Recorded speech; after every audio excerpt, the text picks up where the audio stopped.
Eto nakita ko dito sa Facebook, post ng, People's Tonight. Bigyan ko kayo ng halimbawa na bakit yung mga katulad ng mamang ito, itong si Congressman Ortega, na nasa listahan, nasa Cabral Files, may 3 bilyon. Isipin mo. 2025, may 3 bilyon na DPWH budget. DPWH lang yun. 2025 lang. May 3 bilyon. Ano yan? 'Di ba? Basahin natin.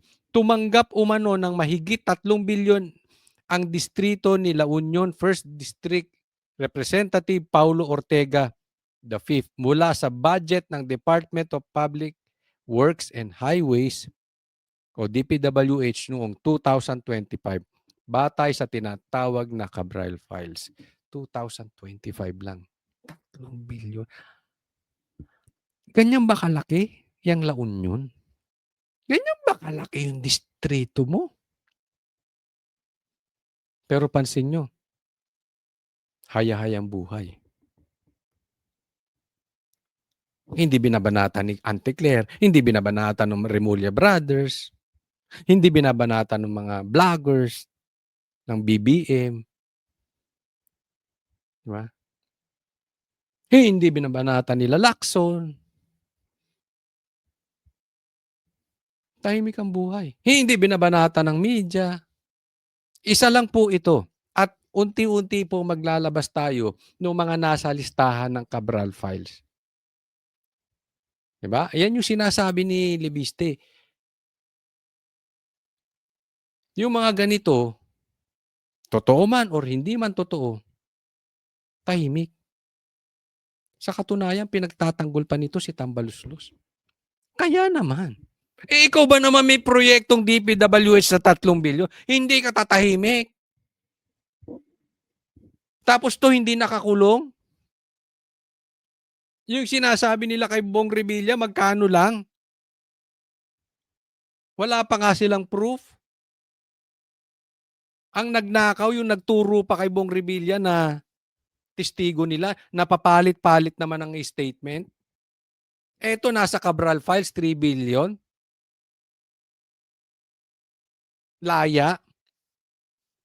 Wala sa media. Galing, no? Classic example na tayo ay nasa martial law na sinasabi ni Libiste. Tama ba? Tama ba siya? Kaya pansin nyo na lang, kulang na lang to, mama na to. Himuri ng puwet ni Bongbong tsaka ni ano. Yan, ni Tambaluslos, di ba? Baka magagalit ka, hindi ko sinasabing hinihimod mo. Kulang na lang.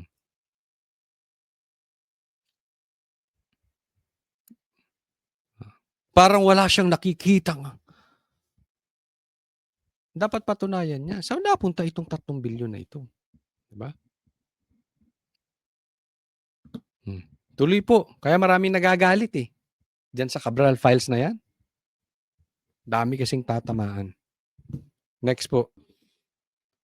Ito muna pag-usapan natin ha. Mamaya meron tayong gustong i-discuss na itong di umanong pagtatalo ni Risa Ontiveros at saka ni John Vic. Mamaya-maya po. Pero dito muna tayo, okay? Si PBBM matapos isugod sa ospital kamakailan. May hirit din ang Malacanang sa mga ginagawa raw biro sa kalusugan ng Pangulo. Ang detalye sa agenda report ni Ivy Reyes. Back to work na daw si Bongbong Marcos. At nag-react ang Malacanang doon sa ginagawang biro yung kalusugan ng Pangulo. Alam mo dahilan nito? Bakit ganyan? Una sa lahat, dahil hindi ka nagpa-drug test. Oo, yan yun. Takot ka sa hair follicle test. Sabi, Coach, ano naman connection ng drug test dyan sa sakit niya? Wala na tiwala ang taong bayan sa'yo. Kahit sabihin mong back to work ka, hangga't hindi ka nila nakikitang nagpapa-interview, hindi maniniwala ang taong bayan sa'yo, Bongbong Marcos. Dahil lahat nakaturo na adik ka. Even yung kapatid mo, sinasabing adik ka. Pero sinasabi mo hindi ka adik, pero takot ka naman magpa-drug test. Ano sa madaling salita?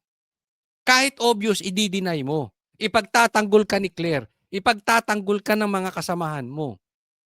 And yet, ayaw mong kunin yung ultimate challenge ng drug test. Same thing dito. Kaya ka pinagtatawanan eh. Hindi ka daw madumi, baka sumabog ang puwet. Alam mo, may mga ganyang sabi-sabi. Ooperahan ka di umano. Eh bakit? Kapatid mo ulit nagsasalita, wala nang gaalaga sa'yo. Na legit naman. O, tapos ngayon sasabihin mo, back to work ka na. Naniniwala ba kayo na back to work na to? Tanong ko lang. Balik public view na si Pangulong Bongbong Marcos matapos maospital noong nakaraang linggo. Yan bang picture niya yan? Yan talaga? Kasi pinapakita niyo, back to work na si Bongbong. Tapos yan. So, ngayon lang ba yan? Ngayon, kung ngayon yan, kahit totoo yan, masisisi natin ang taong bayan. Nuknukan na kayo ng sinungaling. Nuknukan kayo ng in denial. Bigyan ko kayo halimbawa. Ulitin ko yung sinabi nyo sa KOJC. Walang pumasok na baril. 5,000 pulis may hawak ng baril lahat. Hindi kayo nag-apologize. Puro lang kayo deny. Yang droga mo, wala rin. Di ba? Ano to? Hindi, kung ito naman, hindi totoo, bakit ganyan ipapakita nyo? Back to work tapos ganyan. Ano yan? Dahil sa diverticulitis. Sa ngayon po ay masasabi natin maganda po ang kalagayan ng ating Pangulo dahil siya po ay kasalukuyang nasa meeting. Paano masasabing nasa meeting? Ako hindi ko to be honest, hindi ko alam. Baka hindi ko lang napanood. Di ba? Pero usually ang media pagka ganyan. Pag lumabas yan si Bongbong Marcos, kaliwat kanan, lahat ng mga mainstream media ang kakampi ninyo. Naglalabas. Ito wala. O baka mamaya picture lang yun, nagpa-picture, total, ang mga kausap niya, mga kampi niya rin, lumabas lang saglit, tapos umalis na. Wala talagang naganap na meeting. In short, mahina ang katawan. Di ba? Kasi kung malakas ka talaga, ako pinagbibintangan nyo may sakit. O sige, tawagin mo lahat yan, interviewin nyo ako. Fire. Hindi ko kailangan ipagtanggol ako nito.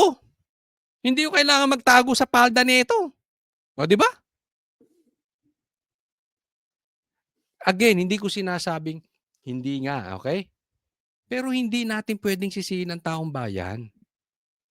At yun po, at marami po silang pinag-uusapan patungkol po doon. Matatanda ang absent sa ilang nakaschedule na Ngayon ba yan? Matatanda ang absent tapos ngayon ba yan? engagements ang Pangulo noong nakaraang linggo. Pero ayon sa Malacanang, nasa Economic and Development Council meeting si PBBM ngayong umaga kaya maituturing na fake news ang bali-balitang may malubhang sakit at naoperahan daw ang Pangulo. Pinuna rin ng palasyo ang video message. Teka muna, bago tayo pumunta kay Amy. Sinong nakakita na nasa meeting siya? Meron bang medyang nakapag-interview?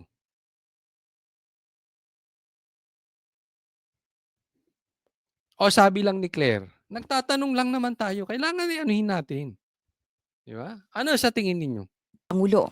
Pinuna rin ng palasyo ang video message ni Senator Amy Marcos sa social media kung saan sinabi niyang may kanya-kanyang agenda umano ang mga feeling president sa palasyo. Ayun, nagkasakit na nga si Bongbong, pambihira talaga. Wala kasing nag-aalaga sa kanya. Sino ba dyan sa nakapaligid sa palasyo, sa dinami-dami ninyo, ang talagang nagmamahal sa kapatid ko? Yan. Doon, alam mo kung saan sila nasaktan kay Amy? Sa dami-daming nakapaligid sa inyo, walang nag-aalaga sa inyo. At feeling presidente. So, nag-react ang Malacanang. So, in short, ang nasaktan, yung nakapaligid kay Bongbong. Di ba? Doon sila nasaktan eh. Sa dami yung nakapaligid dyan. Meron lang kayong agenda. Walang nag-aalaga sa kapatid ko. Giit ng Malacanang, hindi dapat ginagawang biro ang kalusugan ng Pangulo. Hindi rin daw dapat maging payaso sa pagbibigay ng payo. Huwag din daw magpaka-plastic sa harap ng publiko. Teka muna. Sino mang nagpapaka-plastic sa harap ng publiko? 'Di ba? Ay, parang, ako ay tanong ko lang, tanong lang naman ito, Claire. Tanungin ko na rin kayong mga manonood. Ang nagsasabi ba niyan ay ang Pangulo? Boses yan ng Pangulo? O boses ni Lisa? Kasi para makikipagbardagulan eh. Oh. 'Di ba nag-react doon sa sinabi ni Amy na walang nag-aalaga? Kasi kung ganyan ang reaction, ang dating niyan, si Lisa or yung mga nakapaligid sa kanyang meron lang agenda. Para sa agenda, Meron lang personal pakinabang kay Bongbong Marcos. Wala bang live coverage man lang? Kahit mga 5 minuto, 10 minutes lang na nasa meeting. 'Di ba? Ito nga ang ano ko dito eh. Dapat ang militar, nasa batas naman yan, na talagang tinitingnan ang kalusugan ng presidente. Tingnan nila. Wala namang masama yun eh. As far as I know, responsibilidad nila yun. Totoo ba yung sinasabi ni Claire na maayos na ang presidente? Hindi ba malubha ang sakit ng presidente? Kasi karapatan malaman niya ng sundalo, karapatan din niyang malaman ng taong bayan.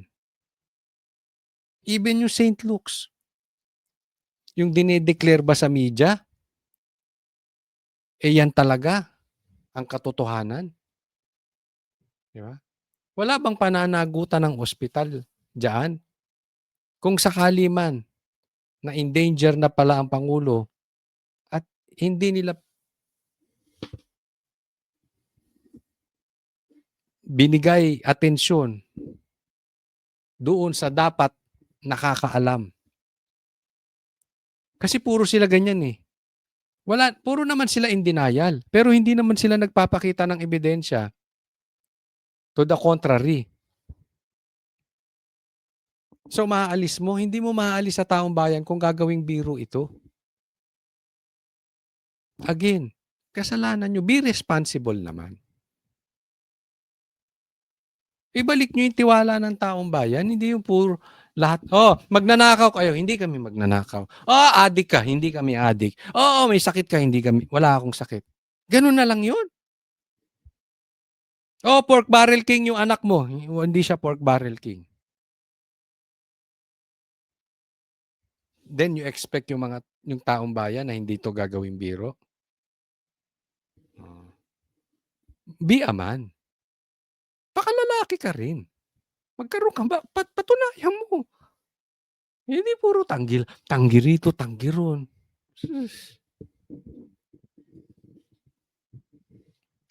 Pati impeachment, hinarang nyo. Next po. Okay, eto na importante ito. Nagtatalo po si Risa Ontiveros at saka si John Vic. Kaya nagkakasakit ang Pangulo, nawawala tuloy. Nagtatalo yung dalawa. Bakit? Ano yan, Coach Oli? Totoo ba yan? Tingnan natin ito. Dating senador, dapat magkaisa ang kakampings at PBBM supporters para matalo ang mga Duterte. Pero ayon kay Senator Risa Ontiveros, pag-iisipan nila mabuti kung may lalapit sa kanila at mag-alok ng pakikipag-alyansa. Yung iba pong mga tanong ay siguro kung ilalapit sa amin ay pag-iisipan at pag-uusapan, magkakaisahin din at a later stage. Pero first things first muna, pagkakaisa at sama-samang decision. Yun na naman. So sa 2022, binudol nila ang taong bayan dyan sa pagkakaisa ni Bongbong Marcos at ni Sara. Nilaglag din naman ni Bongbong si Sara, tapos si Bongbong nagnakaw. Tapos pinakidnap yung tatay ni Sara na si PRRD. Ngayon bubuo na naman sila ng pagkakaisa. At ito si Risa ay nag-a-apply, sa pamagitan nung kanyang bossing, sa pamagitan ng kanyang agent na si Trillanes. Nag-a-apply para maging standard bearer ng admin. Pero wag nating kakalimutan. Ito, alam natin, si John Vic nagpahaging na. Handa rin daw siyang tumakbo bilang presidente. Hindi yan verbatim pero ganoon ang ibig niyang sabihin. So nagtatalo na yan dalawa. Aminin man nilang hindi. Ito yung sinasabi ni Amy. Kayo mga nakapaligid sa kapatid ko, panggulo lang kayo eh. Nag-a-apply na to. Sino ang kakargahin ng admin? Definitely kukuha ng isa sa pula at sa dilaw para labanan si Sara. Pero sino? 'Di ba? Lumulutang yung pangalang Torre. 'Di ba? Lumulutang yung John Vic, yung Risa, yung Lenny. Pati nga si Trillanes, tinatanong na pagka-senador. Pero hindi, ang pinagtatalunan dyan yung sinong kakargahin magpe-presidente para tumunggali kay Sara. Pati nga si kinukonsider nila. Kita mo, epal ng epal. Ito si Erwin. Di ba? Binabanggit-banggit na yan ng Pinklawan. Ayun, nagtatalo-talo na yan. Kaya nga naman, itong sinasabi ni Risa, huwag kayong maniwala na siya'y oposisyon. Paano ka mag-o-oppose kay Bongbong Marcos? Nag-a-apply ka. Anong inoppose mo? Paano kayo naging oposisyon? Anong inoppose mo kay Bongbong Marcos? Wala. Nag-a-apply ka, gusto mo ikaw ang kumarga. Itong mga to, hindi naman to nag-a-apply. Ay hindi naman ito nagtatalo para maging presidente. Alam nila eh. Everybody knows, even them, they know di nila kayang talunin si Sara. Pero kung ikaw ang gagawing presidential candidate, malaking pera po yan. Malaking campaign budget yan. Matalo sila o matalo, dahil sure namang matatalo, malaki na ang pera niyan. Tingnan ninyo, within them, magkakaroon pa ng pagtatalo-talo yan. Lahat magpopormahan yan. Balikan ko yung sinabi ni Amy. Lahat nagpipiling presidente. Parang ganito to, lahat gustong kumandidatong bilang presidente. Sa panayam naman ng Let's Talk with Pia Ontiveros ng The Pod Network Entertainment, nauna nang sinabi ni Senator Risa na gusto niya magkaroon ng malakas na pambato ang oposisyon. Bukas din daw siyang tumakbo sa pagkapangulo kung siya ang pipiliin ng oposisyon. Apply na apply, no? Bukas, kailangan magkaroon tayo ng isang oposisyon. Kailangan magkaroon tayo ng isang team, magkakaisa. At bukas ako ron. Sabihin mo na, nang kumita ka na. Only one. Sabi mo parang Highlander to. There can be only one para may fighting chance ang opposition. If that becomes Isa lang. Okay? So, ibig sabihin, yung dilaw, yung pinklawan, yung mga plastic, yung mga komunista, yung mga NPA, lahat. Yung mga drug addict, lahat na ayaw ng Duterte, diyan kayo. Yung, di ba? Yung mga ayaw ng mga Duterte, mga komunista, yung mga drug lords, diyan sila. Magsama-sama sila, pula, dilaw, pink, yan. Hindi pwedeng may tatakbong pula, may dadakbong. Yan yung pino-float nilang idea. Kita nyo kung saan sila nakafocus. Paano tatalunin si Sara? Hindi paano maayos ang gobyerno natin. Pero minamind conditioning din nila si Bongbong dyan. Kasi siyempre, nasa admin si Bongbong, may pera eh. Di ba? Gusto nila sila yun.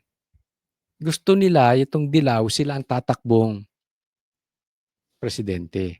Tanong, hindi nyo ba alam malakas si John Vic sa presidente? Tingnan nyo ginawa kay Torre. Diyan pa lang kita na natin eh. Loves me, by that time, I will have learned to love it na and I will want it na. Talaga Next. I want it na.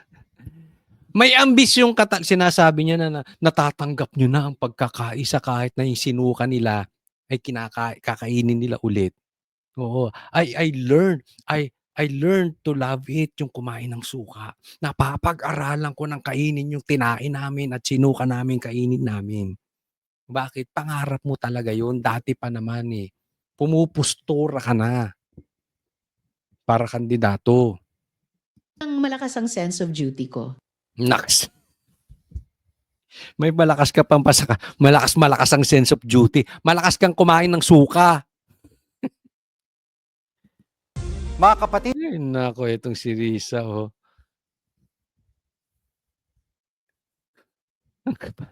Ang kapal ng mukha nito si Risa. Wala naman siyang kapag-asa. But sabi ko nga, money talks. Ay, next po. Okay, pag-usapan natin to si Vince Dizon. Kasi ito si Vince Dizon, hindi makapunta-punta sa Ilocos Norte. Ang balita natin doon, parang natatakot ito si Vince Dizon. Pumunta ng Ilocos Norte. Bakit? May multo raw. Sa mga taga Ilocos Norte, nanggaling kami dyan. Sa Lawag nga kami before. Sa Lawag kami dinatnan ng ng pandemic. May multo raw. May multo kaya takot dyan si Vince Dizon pumunta. Basahin natin, nakita ko lang tong post na to sa Facebook. May we remind you that we have a province named Ilocos Norte. Go there. Punta ka ron, Vince Dizon. Lahat ng mga probinsya, inimbestigaan mo na. Pero Ilocos Norte, bakit natatakot ka? Totoo ba yung balita? Kaya katakot pumunta ng Ilocos Norte, maraming multo. Takot sa multo to si Vince Dizon. Vince Dizon, visa-free ang pagpunta sa Ilocos Norte. Huwag kang matakot sa multo. Sabi niya ni Orlando De Leon, retired general. Retired brigadier general. Takot sa multo. Kalalaki mong tao.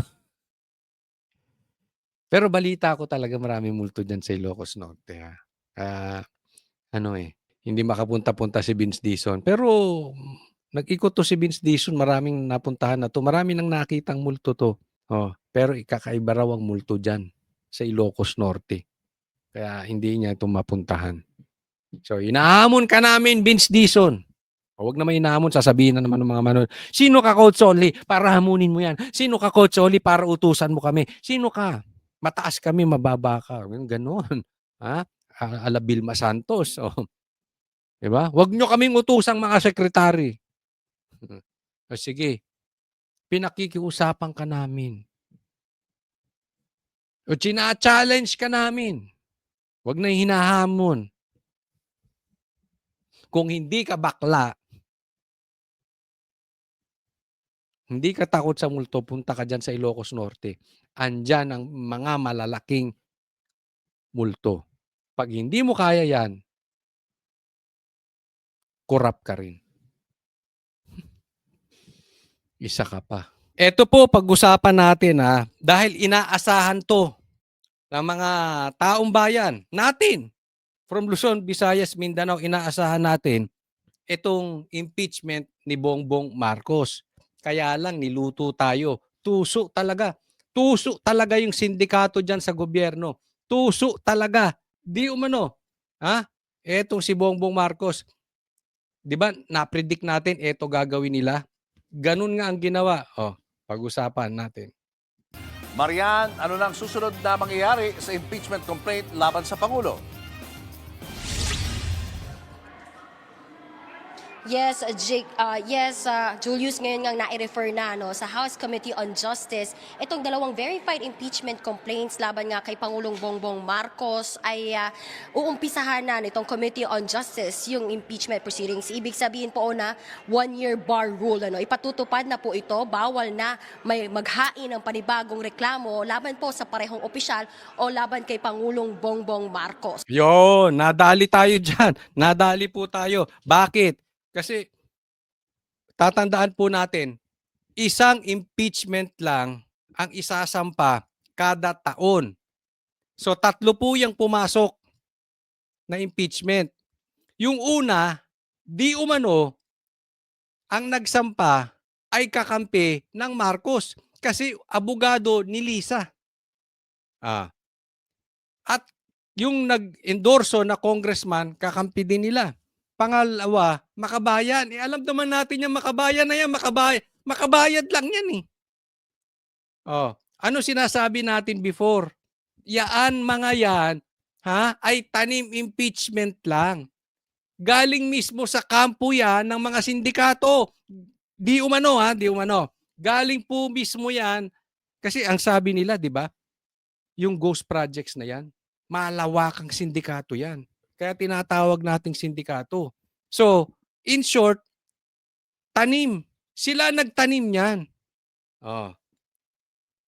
At alam natin, mahina yung kasong isinampakay Bongbong Marcos. So sa madaling salita, pinapatay lang nila yung impeachment. Sinabi na natin yan last week at ganyan ang gagawin nila. Ngayon, natupad na.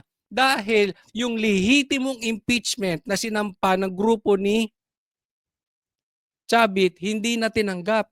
Ngayon, biglang fast forward, binilisan nila pagdating ng Lunes. Isinampa na sa Congress. Aaksyonan na ng Secretary of Justice. Di wala na. Ibig sabihin, hindi na pwedeng ihabol yung lehitimong impeachment. Niyari tayo. Animal, no? Tuso po talaga. Tuso talaga tong si Bongbong Marcos. Sweetie! So ito po yung dalawang impeachment complaint na pagtutuunan ng pansin ngayon ng House Committee on Justice. Tutukuyin ng komite kung sufficient in form and substance po itong dalawang reklamo. So ang mangyayari po niyan kung mayroon pong sufficiency in substance and Ay! Baka mamaya may mapunta na naman sa bundok, ha? Di ba yung congressman na yan, yung kulot na congressman na yan na nakasalamin, inirereklamo nung nanay dahil ni-recruit yung anak niya at dinala sa bundok, patay. Hindi ako nagsabi yun, ha? Hindi ko nga alam ba't hindi binabalita ng mainstream media yan. Kaya duda rin ako sa mga karakas nito mga nagsampa nito. Itong impeachment na yan. Baka mamaya yung sinampa nilang impeachment, yung loob wala ding silbi. So anong madaling salita? Makakawala si Bongbong Marcos. Kaya nga 'di ba, sabi ko nga sa inyo, ang tawag dito sa Makabayan Black, makabayad eh. Bayad-bayad lang naman yan. Baka naman nagpapataas lang kayo ng presyo. form, bibigyan po nila ng 10 araw itong respondent o si Pangulong Bongbong Marcos na Parang tanga, nagpo-prosesyon pa, no? Magsasampa lang. Ako, kasama po kami ni Attorney Torion, ako si Boss Dada, nagsampa po kami na diyan sa Supreme Court para gawing unconstitutional yung impeachment ni BP Sara na ireklamo na ito'y unconstitutional. Nagtagumpay din naman. Sinabi rin ng Supreme Court, unconstitutional yun. Pero wala na kaming dramang ganyan. Parang komunista. Hindi, di ba yung mga ganyan-ganyan? Parang komunista, nagpo-prosesyon pa mga animal. Ang OOA talaga. Sampan nyo na lang kung isasampa. o tumugon po dito. Ipinadala na sa House Justice Committee. Yung House Justice Committee, yung kila Chavit hindi tinanggap, eto tinanggap. 'Di ba? Bobo rin sa talaga. reklamo, pero kung hindi po siya sasagot, deemed general denial na po doon sa lahat ng reklamo. Pero kung may sagot po siya, bibigyan naman ng 3 araw ito pong mga complainants para din sumagot o mag-reply nga po doon sa Basta sisiguraduhin nyo lang, ha? Wala nang dadalhin sa bundok. Baka mamaya ma-impeach nyo si Bongbong Marcos, dalahin nyo sa bundok. Okay lang din. ipapadala ng Pangulo. At meron lamang pong 6 na pong session days itong Committee on Justice na dinggin at tungkol nga po dito sa impeachment proceedings para makapagpadala naman ng kanilang findings, ng kanilang report, recommendations po sa plenaryo. At doon, malalaman natin kung ano nga yung kanilang magiging desisyon dito sa mga impeachment complaint. Julius. So ba, tama ba na sarado ng tindahan? Ayun. Yun ang tamang term. Sarado na ang tindahan. Hindi na pwede maghabol. Kahit na yung 2 impeachment, ampaw, at yung pangatlo, ang pinakasiksik, hindi na pwedeng ihabol. Bakit? Sarado na. Parang pwede maghain ng impeachment complaint at this point. Tama ka dyan, Julius, na 1-year bar rule sa ilalim ng konstitusyon, oras po na ma-refer sa Committee on Justice na nangyari po ngayong gabi, hindi na pwede maghain ng panibagong reklamo o impeachment complaint laban kay Pangulong Bongbong Marcos sa loob po yan ng 1 taon. Ano? So, sa madaling salita, yung sinasabi natin na mangyayari na itinatanggi nila, nangyari. Ha? Kitang-kita po natin kung paano ang pagkatuso ni Bongbong Marcos. 'Di ba? Yung bridge na hindi niya proyekto, inangkin niya. Etong impeachment, tinanim nila. Diba? Ganyan po. Nakikita po natin itong aksyon ni Bongbong Marcos na ito. Ito ay pinapakita sa taong bayan na talagang malawakan ang nakawan nangyari sa gobyerno. At hindi nila papayagan na sila ay maimbestigahan. Hindi nila papayagan na ipakita sa taong bayan na ibabalik namin ang tiwala ninyo. Hindi. Talagang ang plano ng gobyernong ito, lusutan at lusutan lang. Hindi para ayusin talaga ang bansang Pilipinas. ari po yan sa susunod na taon na muli pwedeng buksan ang tindahan. Julius. Itong dalawa yung nagpagulo eh. Reklamo, doon sa mga Ito, yan, dalawang doon sa mga reklamo. Wait! Yan. Silang dalawa eh. Ngayon, ibabato namin sa inyo kung yung reklamo ninyo at yung nakapaloob dyan ay walang lehitimong ebidensya. Mga tanim nga kayo. Sana patunayan yung mali kami. Sa totoo lang, mas gusto kong i-humble nyo kami, patunayan nyo mali kami. Mas gugustuhin ko pa yun. Pa-impeach nyo nga talaga. May laman yung sinampan nyo labang kay Bongbong Marcos. Pero kung naharang lang din yan, wala. Doon sa mga reklamo laban kay Pangulong Marcos, meron ba mga naka-indicate doon na nakabase sa isiniwalat ni Congressman Toby Chanco tungkol nga doon sa kontrobersyal na pag-uusap noon ng Pangulo at ni dating House Speaker Martin Romualdez na kanyang narinig? Parang medyo Julius. Pumupuyok-puyok ka. Parang ako din yan. Parang ako. Ito yung issue dyan. Okay? Kasi di ba si Vince Dizon, nandun siya nung pinagalitan ni Bongbong Marcos si Tambaloslos. Sabi niya, ilang bahay ba sa Forbes ang gusto ninyo? Kaya ako walang magawang proyekto.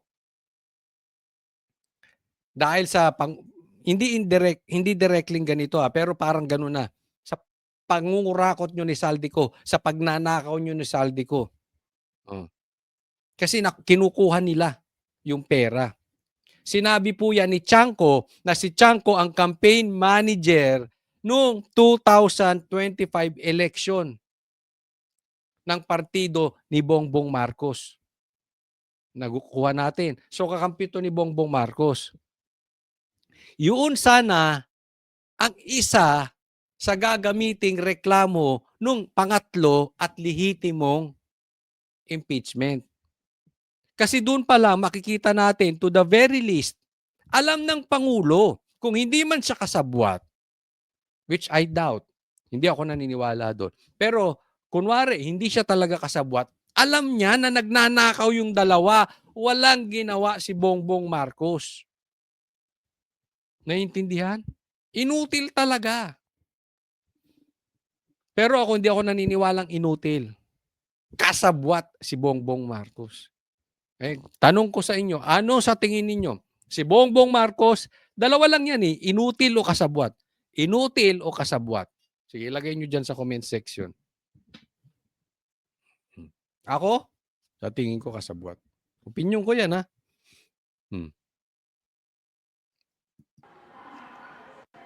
Julius, sa mga nabasa natin, sa first and second impeachment complaint, hindi naman nakadetalye yung tungkol dyan sa nabanggit mo na pahayag o yung kwento nga nito ni Navotas Representative Toby Chanco doon sa kanilang pag-uusap ni Pangulong Bongbong Marcos. So, hindi raw kasali. Yun ang sabi ng reporter. Sabi ni Defensor, yun sana ang isa sa kanilang irereklamo. Kasama yun sa impeachment nila. Diba? Kasi matindi yun Walang lusot si Bongbong Marcos dun. Wala siyang kalusot-lusot. Alam mo pala ba't wala kang ginawa? Di ba? Dating House Speaker Martin Romualdez. Ang malinaw, isa nga doon sa pinakamabigat na aligasyon na tinukoy ng mga complainant ay yung aligasyon ni dating Congressman Zaldico ng kickbacks at budget insertions. Yan yung isa sa mga pinakamabigat na argumento lalo din ng Makabayan Black na gusto talaga nilang matukoy ano nga ba ang kinalaman, direktang kinalaman ng Pangulo tungkol dito. Ayun. Ang pinakamatinding reklamo kickback. Naalala natin, sabi kasi ni Zaldico, nagpadala siya ng pera dito kay Bongbong Marcos na hinatid dito sa Forbes. At magte-testify nga, magiging witness ito si Zaldico. Then again, yun nga, hindi nila pinayagan yun. Nakita nyo, no? Ang sweetik ni Bongbong Marcos. Ang tuso talaga. Maraming salamat, Maria. Next topic po tayo. Pakinggan natin itong speech ni Leviste. Ito, sapul na sapul. Ito talaga ang nangyayari sa Pilipinas. Malapit na po, nakakatakot. Martial law. Ang Pilipinas ngayon ay nasa ilalim ng de facto martial law. Hindi man deklarado, pero nararamdaman. Marami ay tahimik dahil sa takot na makasuhan. Yan. So, ngayon, parang, hindi lang ngayon Actually, mga ilang buwan nang nakakalipas na talagang parang dumadaan na tayo sa martial law. Hindi man declared, pero ganun na ang ginagawa nila. Kaya masakit ito Kontrolado na nila yung sundalo. Kita mo sila Browner? Diyan sa kontrolado na rin nila ang pulis. Kaya nga nilagay dyan si kaya lang tinanggal din naman. But anyway, tahimik. Diba? Tapos, pagkalabang ka, kakasuhan ka, sisilipin ka. Ganyan exactly ginawa kay Leviste. Even sa amin 3 pa lang kami banatero, si Banat Bay, ako, si Boss Dada. Kakasuhan kami ni Boying Rimulya dahil nagsasalita kami. Ganyan ang gusto nila. Tahimik kayo. Pag hindi kayo susunod sa amin, kaso kayo. Magbubulgar kayo ng pagnanakaw namin, kaso kayo. Dahil nakikita na ang mga kritiko ng administrasyon ang mga unang sinasampahan ng kaso habang ang ibang mga kaalyado ay hinahayaan. Yan. Ito nangyari ito. Even kay Bong Revilla Ako, malaking halimbawa nitong sinasabi ni Leviste yung ginawa kay Bong Revilla. At hindi lang kay Bong Revilla, isusunod pa yung mga ibang senador. Yung mga talagang nagnanakaw, hindi ginigipit. Ni hindi nga maituro, ni hindi mo nga mabanggit sa Blue Ribbon investigation. Pero yung sa tingin nilang kritiko ng gobyerno, yan ang pinagigigipit. Tingnan nyo ginagawa kay Senator Bong Revilla, inaaraw-araw. Di ba? Pinag-initan din si Chis Escudero dahil nga binakbakan niya si Tambaluslos, di ba? Oh. Tapos yung sila, wala. Eto nakakatakot dito. Hindi malayo yung sinasabi nitong si Libiste mangyari. Hindi lang para tayong dumadaan na sa martial law. Talagang pag hindi po epektibo pa itong mga panggigipit nila at pag matuloy ang impeachment at talagang maituro sila, malapit po. Taga nyo sa bato. Pag hindi naunahan ito si Bongbong Marcos, magmamartial law to. Tingnan ninyo. Malapit na po ito. Kasi nandun na tayo sa dulo eh. Ha? Malapit, konti na lang. At ramdam nila yan. Kaya nga nagkakasakit na si Bongbong Marcos eh. Dahil sa stress. Dahil dito, ang ibang mga batas ay inaaprubahan ng walang debate at may mga bilyon-bilyon pisong mga budget na hindi kinakwestiyon. Kasama dito ang mga pambayad para sa ibang mga media at social media personalities at mga troll farms na nagpapalaganap ng fake news at umaatake sa mga kritiko ng administrasyon. Alam mo, pansin ko yan ha. Yung mga trolls nila. Try nyo. Lalo kung medyo malaki yung inyong followings or kahit hindi kayo vloggers pero may followers kayo. Try nyo banatan si Tambaluslos. Papasukin kayo ng mga trolls. Nakalak ang profile. Ay, nako. Kabisado ko na ito. Even before the election, alam ko na kung dumating sila bulto. Kaya hindi naman ako nagre-reply sa kanila. Kasi doon sila kumikita pag nag-reply, papakita pa nila doon sa ano nila. Pero wag tayo matatakot. Tuloy lang. Hindi lang po trolls. Wag na tayong magpakalayo-layo.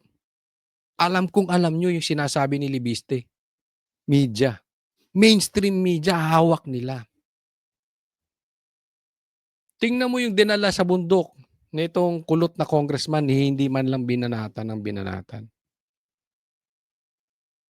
Yung kay Bong Revilla, inaaraw-araw. Di ba? Oh. Pero hindi nyo ba napapansin? Hindi man lahat ng mainstream media, karamihan. Hindi nila magalaw si Tambaluslos. Hindi nyo papansin yon? Alam ko napapansin nyo yan. Yan yung sinutumbok ni Libiste. Ito pa. Lagay nyo dyan kung sino yung mainstream media na yan. Natakot kay Tambaluslos. Ito pa. May sinasabi sila, hindi ko alam, hindi ko naman pinapanood. May mga vloggers daw na DDS. Binabanatan si Bongbong pero si Tambaluslos hindi mabanatan. Ako, hindi ko alam kung sino yun. Hindi naman ako, Pero binubulong sa akin. Sabi nila, bakit hindi? Galit na galit sila kay Marcos, hindi nila magalaw si Tambaluslos. Yung pere. Grabe, no? Ganito din sa panahon ng martial law ni dating Presidente Ferdinand Marcos Sr. Ngunit maraming mga miyembro ng oposisyon, civil society at pribadong sektor ay lumaban sa diktatura.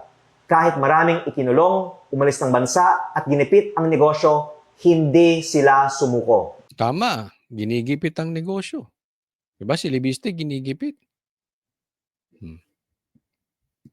Ako po ay naniniwala na ang mga nagsasalita ngayon ay magtatagumpay rin laban sa korupsyon katulad ng mga nauna sa atin at ang mga nananatiling tahimik ay maaalala bilang mga kasabwat sa pinakamalaking korupsyon sa kasaysayan ng ating bansa. Yon, mismo, ito ang pinakadulo niyan. Ito ang pinakadulo niyan. Ako as I see it, Dalawa lang yan. Pagtahimik ka ngayon. Kasabwat ka or may ninakaw ka rin. Kaya, tahimik ka. Kasi imposibleng nasa politika ka at hindi mo alam yung nuknukan ng nakawan dyan. Lalo na kung ikaw ay nasa national level, senador, congressman, kasi kita mo yan eh. Diba? So, parte ka rin. Magnanakaw ka din. Or, takot ka. Duwag ka. Yun lang yan. Kung tahimik ka ngayon, napaka-imposible na hindi mo alam. Kaya yung iba nananahimik na rin. Alam niyo kung bakit ano sabi? Mabaho rin ng utot eh. Ibig sabihin, parehas din nila. Kung merong buwaya, sila mini buwaya. Hindi man ganun kalaki ang ninakaw, pero nadaanan din ng nakaw. So, hindi sila makasigaw dahil ibubuelta sa kanila. Ganyan ang ginagawa ng gobyerno. Iingay ka? Sasabihin mo yung nakaw namin? Hahabulin namin negosyo mo. Hahabulin namin pati pamilya nyo. Hahabulin namin yung mga korupsyon nyo. Karamihan sa gobyerno may nakaw din talaga. Hindi man lahat ha. Yung iba hindi man garapal, pero nalagyan. Yung iba naman, sadyang duwag lang. Dito lang, basta kami tahimik. Oh. And then, pagpatapos na, pagpapanalo na, di ba? May simbahang ganyan, may sundalong ganyan, may politikong ganyan. Pag sure na, doon na lang kami magsasalita. Yung, yung parang for media purposes na lang. Alam na nila, panalo na, kuha na talaga. Doon lang, kala mo tapang-tapangan. Hindi, ngayon kayo lumabas. Pansin yung daming tahimik ngayon. Kakainisin, no? Bahagang buntot. Umaasa rin po ako na ang mga nagsasalita tungkol sa korupsyon sa gobyerno ay proprotektahan ng taong bayan at gagamitin nila itong pagkakataon upang ibahagi ang katotohanan para sa kinabukasan ng ating bayan. Ito samahan po natin si Libiste. Ang ganda po nung sinabi niya. Umaasa siya na yung lumalaban sa katiwalian, umaasa siya na poprotektahan ng taong bayan. Protektahan po natin. Tulungan natin sa social media. Ilabas natin yung baho ng kalaban na ginagawa dito sa mga nagsisiwalat ng baho nila. Protektahan natin. Ito lang sa akin. Congressman Libiste. Medyo sawang-sawa na kasi kami sa mga politiko. Hanggang simula lang. Sana hindi ka ganun. Kasi marami na kaming dinaan ng ganyan. Meron din isa, bata, katulad mo, ang tapang. Ngayon, duwag na.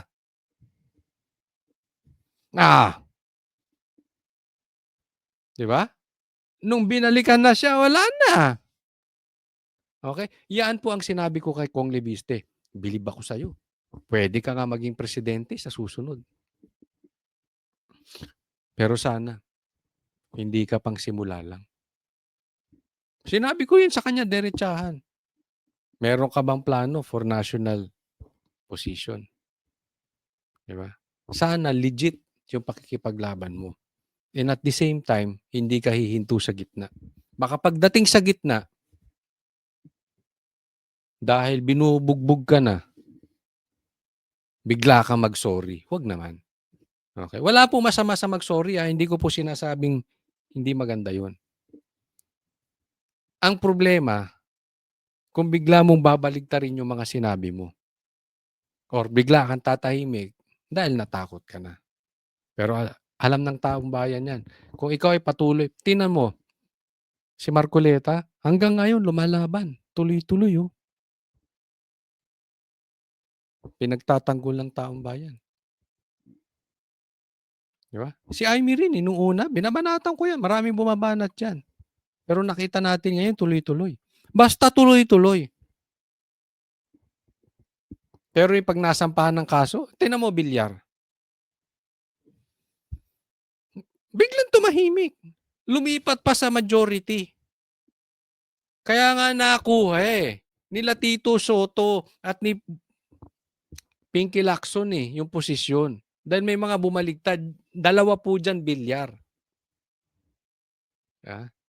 Hindi natin masisi, meron nakaambang binanatan yung prime water, yung ano nila yung kanilang negosyo So sana hindi ka ganun. Ngayon binabakbakan yung iyong negosyo, baka next week tahimik ka na. Pero kung tuloy-tuloy ka, tulungan po natin Tulungan po natin si Kong Libiste. Basta tuloy-tuloy. Maraming salamat sa mga nanood. Huwag niyo pong kakalimutan i-like po itong video na ito. Napaka-importante po nun. At sana po, dun sa mga hindi pa po subscriber, muli po tayo nagpapaalala. Subscribe po kayo. Maraming salamat po sa pagsubaybay ninyo. God bless everyone.